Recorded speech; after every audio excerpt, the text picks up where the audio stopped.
जीवन में समय जैसा भी हो, परिवार के साथ रहो। सुख हो तो बढ़ जाता है और दुख हो तो बढ़ जाता है। इस संसार में कुछ भी स्थायी नहीं है। संतुष्ट मन इस विश्व का सबसे बड़ा धन है। कर्म किए जाओ, फल की चिंता मत करो। भगवान प्रत्येक वस्तु में, प्रत्येक जीव में मौजूद है। आत्मा अमर है, इसलिए मरने की चिंता मत करो। आत्मा का अंतिम लक्ष्य परमात्मा में मिल जाना होता है। इंसान नहीं, उसका मन किसी का दोस्त या दुश्मन होता है। वह सब कुछ करो जो तुम्हें करना है, लेकिन लालच से नहीं, अहंकार से नहीं, वासना से नहीं, ईर्ष्या से नहीं, बल्कि प्रेम, करुणा, नम्रता और भक्ति के साथ। अगर कोई मनुष्य हमारे साथ बुरा कर रहा है तो उसे करने दो, ये उसका कर्म है और समय उसके कर्म का फल उसे ज़रूर देगा। लेकिन हमें कभी भी किसी के साथ बुरा नहीं करना चाहिए, क्योंकि यही हमारा धर्म है। जिंदगी में दो लोगों का होना बहुत ज़रूरी है। एक कृष्ण जो न लड़े फिर भी जीत पक्की कर दे, और दूसरा कर्ण जो हार सामने हो फिर भी साथ न छोड़े। जो आप चाहते हैं उसके लिए लड़ते नहीं हैं, तो जो खोया है उसके लिए मत रो। मनुष्य सब कुछ चाहता है, पर उसे सब कुछ नहीं मिल सकता। आपको जो नहीं मिला उसके लिए पश्चाताप मत करो, और जो आपसे खो गया, जो आपसे अलग हो गया, उसके लिए निराश भी मत हो। श्री कृष्ण कभी भी हमारा हाल नहीं पूछते, पर वो हमारी सबकी खबर रखते हैं। श्री कृष्ण अपने सच्चे भक्तों पर हर घड़ी नजर रखते हैं। छोटी सी कहानी कृष्ण महिमा की आपको सुनाने जा रही हूँ। वृंदावन की एक गाय का पीछा करते हुए शेर घेर लेता है। गाय किसी प्रकार बचते बचाते एक मंदिर के पीछे छुप जाती है। शेर उस गाय को ढूंढता हुआ वहां पहुंच जाता है, और जैसे ही खाने के लिए आगे बढ़ता है, गाय रोते हुए कहती है, मुझे कुछ समय दो, मैं अपने बच्चों से मिलकर आती हूँ, फिर मुझे तुम खा लेना, मैं अवश्य लौट कर आऊंगी, ये वचन देती हूँ। शेर ने कहा, ठीक है, चली जाओ, पर जल्दी लौट कर आना, मैं यहीं तुम्हारा इंतजार कर रहा हूँ। गाय ने कहा, बिल्कुल, मैं ज़रूर आऊँगी। और गाय ने ऐसा ही किया। वो अपने बच्चे और परिवार से मिलकर मंदिर के पीछे पहुँच गई। शेर ने देखा कि गाय अपने वचन के अनुसार आ गई है। वो उसको खाने के लिए आगे बढ़ा। वैसे ही एक वृद्ध वहाँ आ गया और गाय के बदले स्वयं को खाने के लिए कहता है।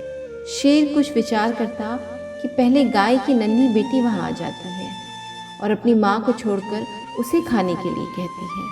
शेर के पास अब 3 चारा था। वो किसे खाए, वो इसका विचार कर रहा था। तभी दौड़ते हुए वहाँ कृष्ण भगवान आते हैं और शेर से कहते हैं, इस गाय ने वचन निभाया है, मुझे लगता है तुम्हें पुरस्कार स्वरूप इसे जीवन दान दे देना चाहिए। वो जो नन्ही सी गाय अपनी माँ को बचाने के लिए स्वयं काल के मुंह में जाने को तैयार है, उसे भी तुम कैसे खा सकते हो? और ये है ये वृद्ध आदमी जिसकी ये गाय है, इसमें तो तुमसे लड़ने और मुकाबला करने का भी साहस नहीं है। ऐसे मनुष्य को खाकर तुम क्या करोगे?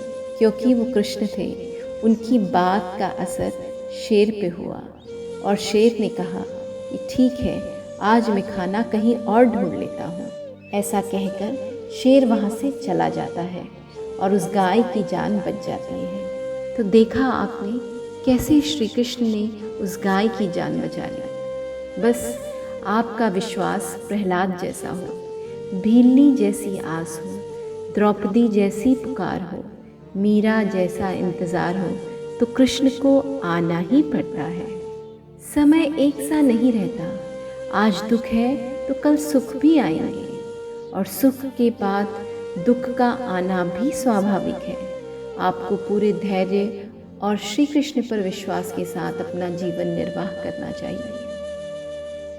सत्य कभी नष्ट नहीं हो सकता। अच्छा करने से डरना नहीं चाहिए। लोग अक्सर सच बोलने से बचते हैं या डरते हैं, पर सत्य कभी छुप नहीं सकता, न कभी मिट सकता है। कितना भी छुपा ले, पर सच तो उजागर हो ही जाएगा। इसलिए जो बात सच पर आधारित हो, उसे करने या कहने और मानने से कभी नहीं डरना चाहिए। जब आपके जीवन में चारों ओर हताशा और निराशा हो, जब दुखों ने आपको घेर के रखा हो, तब सच्चे मन से कृष्ण का नाम लें, दीपक जलाएं और अपना सब हाल श्री कृष्ण को सुना दें। श्री कृष्ण स्वयं आपके दुख हरने आएंगे।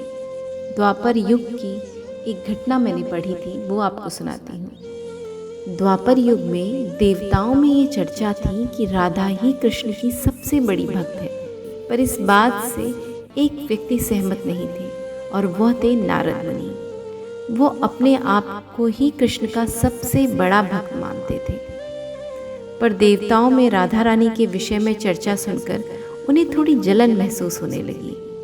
नारद मुनि के स्वभाव से कृष्ण भी अच्छी तरह से अवगत थे। एक दिन नारद मुनि भगवान कृष्ण से मिलने द्वारिकापुरी गए। उन्हें आता देख भगवान श्री कृष्ण अपना सर पकड़कर बैठ गए। मुनिवर ने उन्हें देखते ही कहा, क्या हुआ प्रभु, आप यूं सर पकड़कर क्यों बैठे हैं? उस पर द्वारिकाधीश ने उत्तर दिया, मुनिवर, आज सर में बहुत पीड़ा हो रही है। नारद बोले, तो प्रभु इस पीड़ा को मिटाने का कोई उपाय है? कृष्ण ने कहा, हाँ उपाय तो है। अगर मेरा सबसे बड़ा भक्त अपने चरण धोकर उसका चरण अमृत मुझे पिलाएगा तो मेरा सर दर्द पल भर में ठीक हो जाएगा। कृष्ण के मुख से ये उपाय सुनकर कुछ पल के लिए मुनिवर सोच में पड़ गए कि हूँ तो मैं ही कृष्ण का सबसे बड़ा कृष्ण भक्त, लेकिन अगर मैं अपने पैर धोकर उसका चरण अमृत प्रभु को पिलाऊंगा तो मुझे महापाप लगेगा। मैं ऐसा कैसे कर सकता हूँ? फिर नारद जी ने सोचा, सारे देवता तो कहते हैं कि राधा ही कृष्ण की सबसे बड़ी भक्त है। इतना सोचने के बाद भगवान कृष्ण से आज्ञा लेकर नारद तुरंत राधा रानी के महल में जा पहुँचे और उन्हें प्रभु के सिर में हो रही पीड़ा एवं उसके उपाय के बारे में भी बताया।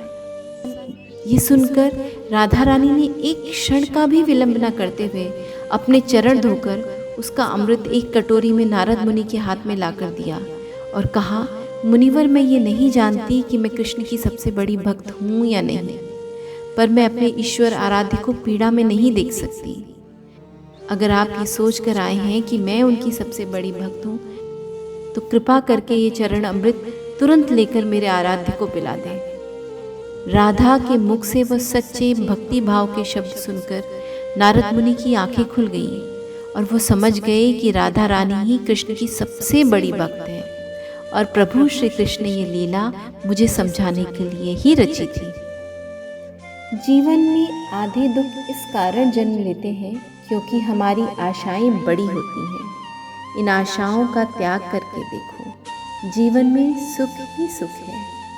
शरीर का मोह मत करो, ये तो माटी है, माटी में मिल जाएगा। अमर तो आत्मा है जो परमात्मा में मिल जाएगी। लोग अपने शरीर को सुंदर बनाने में लगे रहते हैं, पर आत्मा की सुंदरता शरीर की सुंदरता से कहीं ज़्यादा महत्वपूर्ण है। शरीर तो नश्वर है, मिट्टी ही तो है, मिट्टी में ही मिल जाती है, पर आत्मा अमर है, इसलिए आत्मा की सुंदरता पर ध्यान दो। इंसान का मुश्किल वक्त उसके लिए एक दर्पण की तरह होता है जो हमारी क्षमताओं का दर्शन हमें करवाता है।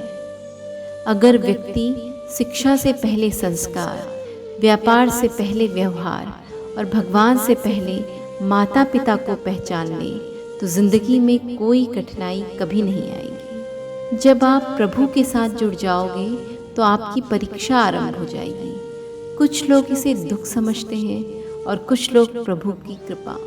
इस पूरे ब्रह्मांड में ऐसी कोई ताकत नहीं जो इंसान की इच्छाओं की पूर्ति कर सके, क्योंकि इंसान की इच्छाएं एक समुद्र के समान होती है जिसे कभी भी भरा नहीं जा सकता। जो दूसरों की तकलीफ़ों को समझते हैं, जिनमें दया है, दिल से अच्छे हैं, उन्हें दोबारा जन्म नहीं लेना पड़ता। श्री कृष्ण जी कहते हैं, जिस व्यक्ति को आपकी कद्र नहीं, उसके साथ खड़े रहने से अच्छा है कि आप अकेले रहें। इस संसार में मनुष्य किसी भी रूप में बड़ा नहीं होता, बल्कि मनुष्य के पीछे जो ताकत खड़ी होती है वो ज़्यादा बड़ी होती है।